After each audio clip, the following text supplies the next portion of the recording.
Okay, so when I was growing up, there was this thing called the Jujube that I only ever ate when I went to movies, and it was small, and it was covered in sugar, and it was a jelly fruity candy. But apparently there's actually something that's really a real fruit that also is very high in sugar, but totally different, and not to be confused with the movie store variety. Although I'm not sure, is this actually called a Jujube? Yes, and it is quite good. It's crunchy like an apple when it's sweet. It should be crunchy, right? Mm. Wow, yes, it is totally like an apple.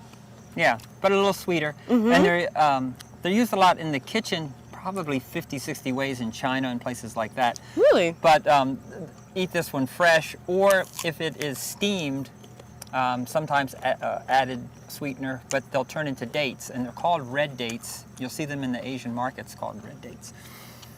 So this doubles as an apple and a date.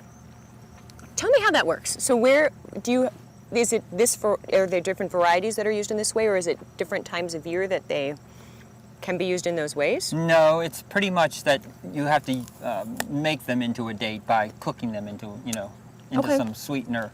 Sometimes it just depends. I've not experimented with it a lot because I actually like them this way, and I like to put them in fruit salads. I find them sweet, leaving them on the tree and drying up naturally. They gather more of a caramel date flavor.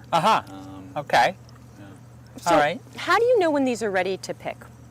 This is, the skin is sort of mottled. There's a brown and this pale green color. Again, it's a really thin skin. It's a really shiny skin.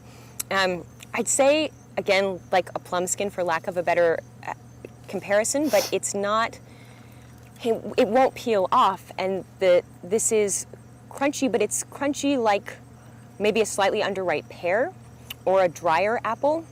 Well, the flavor is very sweet and very intense, and it does, even in this form, have the undertone of date, which is really interesting. And I'd be really curious to take these back to the kitchen and try cooking with them and seeing what happens when you start to apply some heat. So are there different flavors or different shapes? I know that you said you had maybe 6 different varieties here. Yeah, right behind us is more of a round shape. This is the Lee Jujube. Oh, they're huge. And this one should be crunchy too. See if it has a flavor that's maybe different.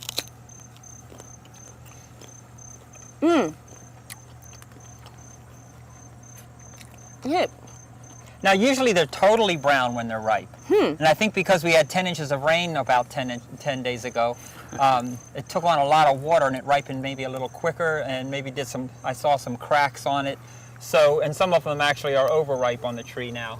The flowers bloom in June, so they totally miss any late frost that could be anywhere. Their blooms are quite small, little yellow flowers.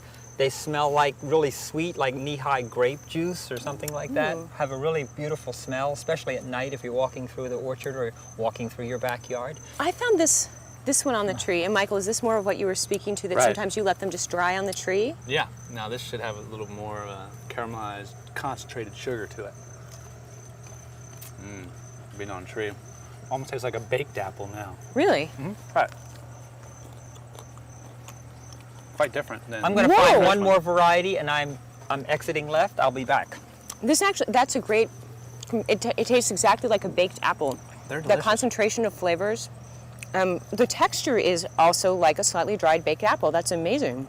Gosh, that's really good.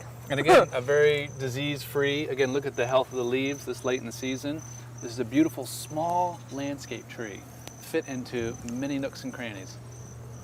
Now, very similar to the persimmon, the Jujube does not need a lot of rich soil. It'll grow with a lot of competition right up to it. So if you were inclined to do sort of grass or row crops, just kill your rototiller. This would be fine with it. It does not need a lot to grow well. Wow. It'll grow in a variety of soils as well, so a very tough tree. So for those suburban lawns where people never seem to mulch their trees, a persimmon and a Jujube might fit just right.